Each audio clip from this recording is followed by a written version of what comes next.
ini sebetulnya saya juga staf di Departemen Ilmu Kedokteran Komunitas, tetapi saat ini mendapat tugas dari Rektor untuk menjadi Kepala UPT Klinik Satelit di Makassar. Ya, slide. Slide-nya gimana kalau mau supaya terus slide next-nya? Diinfokan saja dok, nanti saya klik ya. dari sini. Slide. Ya. Oke.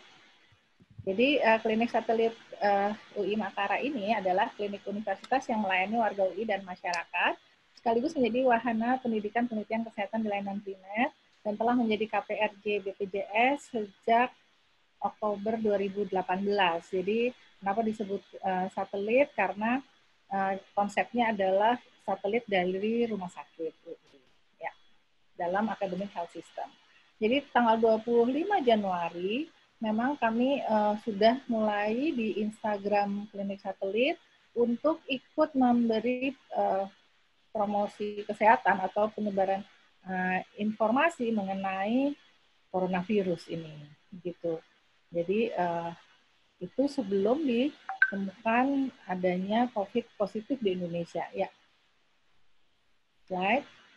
Nah, tanggal 2 Maret kita tahu bahwa dimulainya ditemukan adanya confirm 2 yang COVID positif di Indonesia, ya.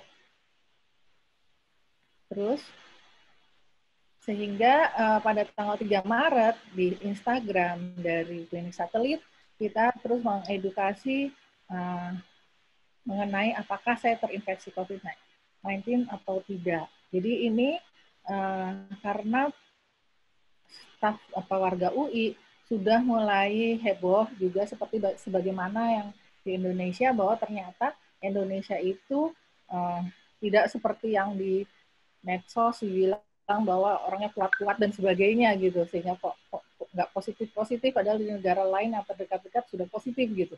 Nah, ketika heboh kita juga mengeluarkan edukasi bagaimana apakah kita kena COVID atau tidak, bagaimana cara waspadanya, dan nomor telepon yang bisa dihubungi kalau kita takut bahwa kita kena. Jadi pada saat itu pemerintah juga menyebarkan 3 rumah sakit rujukan itu.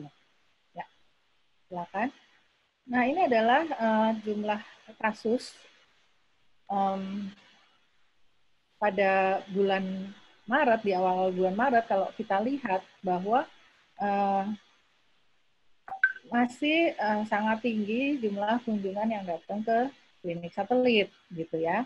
Apalagi pada hari Senin setelah diumumkan bahwa di Indonesia ada COVID positif, begitu banyak yang datang, yang terus ISPA itu memang paling banyak kan selama ini di layanan primer, tetapi ini jadi lebih banyak lagi yang ISPA yang datang ke klinik satelit karena khawatir dia sebetulnya positif atau tidak. Ya, silakan. Next. Nah, tanggal 9 Maret, seminggu setelah itu, jumlah yang ketahuan positif di Indonesia naik menjadi 19. Kita juga sadari bahwa yang positif itu adalah sebetulnya puncak dari gunung es. Di bawahnya pasien dalam pengawasan pasti lebih banyak. Di bawahnya lagi orang dalam pemantauan pasti lebih banyak. Dan yang di bawah lagi yang sebetulnya nggak tahu dia posisinya apa, apakah dia ODP, apakah dia PDP, apakah dia orang tanpa gejala aja, itu adalah di mana-mana gitu ya. Jadi pada saat tanggal 9 Maret udah ketahuan bahwa bukan orang-orang yang positif, bukan yang dari luar negeri saja. Berarti Indonesia sudah disebut negara terjangkit. Ya. Nah, sehingga pada ini kok ya slide. Jadi ini sebetulnya tadinya mau judulnya ya. Jadi ini ada surat edaran dari rektor yang mengatakan bahwa pada tanggal 16 Maret itu semua pembelajaran di UI harus pendidikan jarak jauh. Ya. Tanggal 13 Maret dikeluarkan surat edaran rektor itu. Karena dan kita lihat tanggal 14 Maret angka yang positif itu sudah berkali-kali lipat dari seminggu sebelumnya. Gitu ya. Ya. Kemudian tanggal 16 Maret memang sudah 1,5 kali lipat, sehingga dengan puncak gunung es yang jumlahnya sudah 1,5 kali lipat, kita tuh juga harus menyadari bahwa pasien dalam pengawasan itu juga sudah berlipat-lipat, orang dalam pemantauan itu jumlahnya juga sudah berlipat-lipat, dan orang yang tidak jelas dia sebetulnya apa itu pasti sudah di mana-mana. Ya, sehingga kami mulai membatasi, melihat bahwa minggu kemarin itu sangat penuh kliniknya, sehingga kami mulai membatasi jumlah pasien yang datang untuk antri di klinik satelit. Caranya adalah dengan registrasi online. Jadi ini registrasi online yang dibuat dadakan, gratisan gitu. Yang penting bahwa mahasiswa atau warga UI yang lainnya atau masyarakat sekitarnya kalau mau ke klinik itu registrasi online. Kita batasi satu dokter berpraktek untuk 6 orang pasien selama 1 jam. Gitu. Jadi kalau dokter berpraktek 6 jam, dia akan di registrasi online itu akan tercantum paling banyak 36 orang. Dan registrasi online itu di jam-jam gitu. Jadi memang registrasi untuk jam 8 sampai jam 9 itu kuotanya ada 6. Tapi karena kita berpraktek paralel 3 dokter sehingga kuotanya 18. Gitu kira-kira. Itu dimulai tanggal 16 Maret. Ya.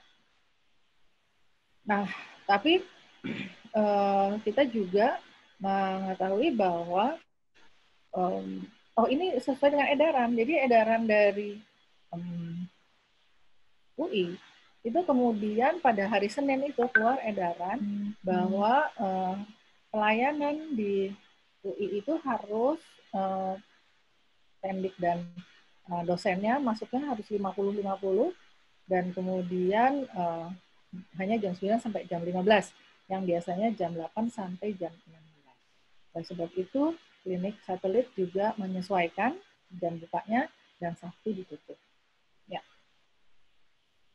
Nah, ini tentu saja kita lihat yang paling sebelah kanan minggu di tanggal 16, 17, 18, 19, 20 itu jumlah kunjungan berkurang. Dan kenapa tanggal 20 itu nurse itu nilai tinggi? Karena nurse sudah mulai working from home. Jadi working from home dari nurse adalah follow up pasien-pasien yang datang pada 2 minggu sebelumnya dengan keluhan flu, ISPA. Gitu.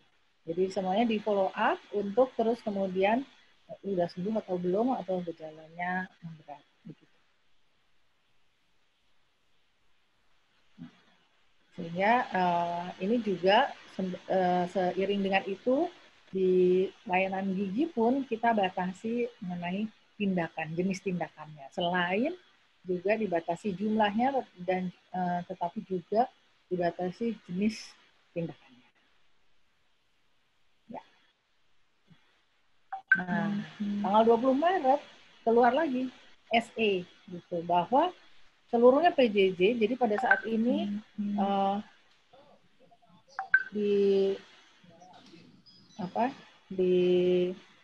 nggak ada suaranya.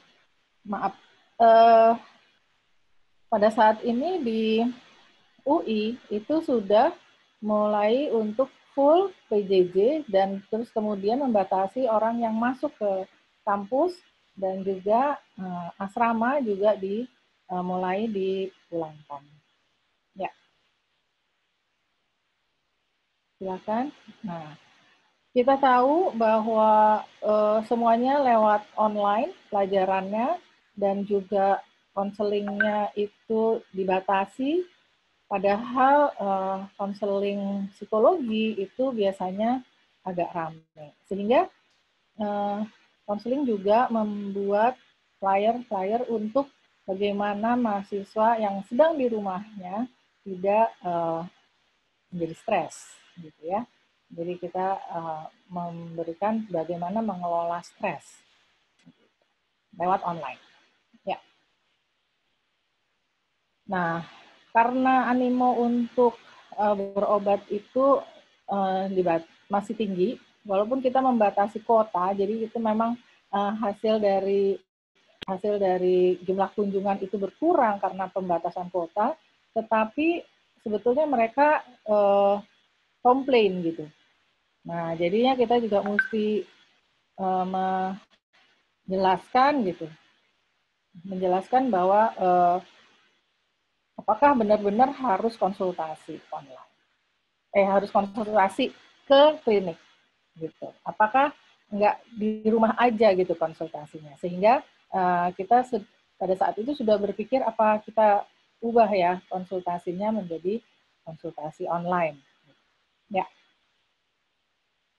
Nah, pada saat yang sama, tanggal 23 Maret itu, kita tahu bahwa di Indonesia sudah 2.500% dari jumlah pertama kali ditemukan COVID positif itu. Sehingga kita membayangkan bahwa itu baru yang diperiksa bergejala dan di ibu kota, gitu ya. Nah, kita tahu bahwa pasien yang di dalam pengawasan, orang dalam pemantauan, dan orang-orang tanpa gejala yang sebetulnya tertular itu belum terdeteksi gitu jumlahnya secara keseluruhan gitu. Jadi itu akan membahayakan kita sebagai pemberi pelayanan kesehatan gitu. Ya. Sehingga kami memutuskan untuk menegakkan PPI setinggi-tingginya gitu ya. Sehingga pada minggu itu semua APD dimaksimalkan, terus physical distancing sudah diberlakukan gitu ya untuk melindungi staf di klinik satelit. Ya. Dan pada tanggal 27 Maret begitu dalam 4 hari 2 kali lipat, hampir 2 kali lipat yang ditengarai positif COVID-19, kita sudah membayangkan bahwa yang di masyarakat itu sudah begitu banyaknya. Ya. Nah, kita lihat bahwa hasil pelayanan konseling online itu yang tercantum di sini, gitu ya. Jadi memang tidak begitu banyak karena tampaknya belum terlalu populer, dan juga sebetulnya mahasiswa itu sudah berada di tempatnya masing-masing, gitu ya. Jadi semuanya sudah di rumahnya masing-masing. Yang tadinya 75% dari pasien klinik satelit itu adalah mahasiswa yang memang tinggal di sekitar kampus gitu, yang kesehariannya di kampus. Nah, ini pada tanggal 27 Maret, staf dari klinik satelit juga ikut-ikut buat meme-meme, kita tetap bekerja, kalian di rumah, karena ini memang panas sekali gitu memakai baju ini, tetapi ini demi keamanan dari pasien dan keamanan dari staf. Ya. Nah, sehingga diputuskanlah bahwa mulai tanggal 30 Maret begitu banyaknya orang yang tertular di Indonesia, apalagi Depok itu adalah yang pertama kali ditemukan, maka diputuskan bahwa semua pelayanan itu pelayanan online. Jadi konsultasinya online, tidak lagi menerima pelayanan yang datang ke klinik, tetapi kita membuat suatu sistem reservasi. Ya. Yang dimulai tanggal 30. Jadi reservasi bukan hanya reservasi tetapi juga konselingnya dilakukan secara online, bukan hanya dokter tetapi juga dokter gigi dan juga konseling psikologi. Dan kita tahu tanggal 30 Maret sudah begitu banyak, menambah lagi menjadi 1.414. Jadi hal ini yang sangat mengkhawatirkan. Kita tahu bahwa dalam waktu 2 hari 200 pasien bertambah, dan kita tahu bahwa pasien dalam pengawasan pasti juga tidak terhitung pertambahannya. orang dalam perawatan, dalam pemantauan juga, dan juga orang tanpa gejala. Jadi ini kira-kira seperti ini, nanti akan dijelaskan lebih lanjut oleh Dr. Riri setelah kami. Jadi Dr. Riri ini adalah dokter senior di klinik satelit yang sekarang mempunyai tugas tambahan, yaitu menjadi ketua jaminan mutu dari klinik satelit. Jadi kita inilah kira-kira yang kita lakukan pada saat ini. Jadi kita tidak lupa terus menambahkan meme-meme di Instagram bagaimana caranya untuk di rumah saja tetapi survive. Sambil berdoa semoga badai ini cepat berlalu, dan terima kasih kepada teman-teman semua yang semangat untuk tetap mengikuti webinar-webinar seperti ini untuk meningkatkan kualitas pelayanan kita dan keamanan kita semua. Wassalamualaikum warahmatullahi wabarakatuh.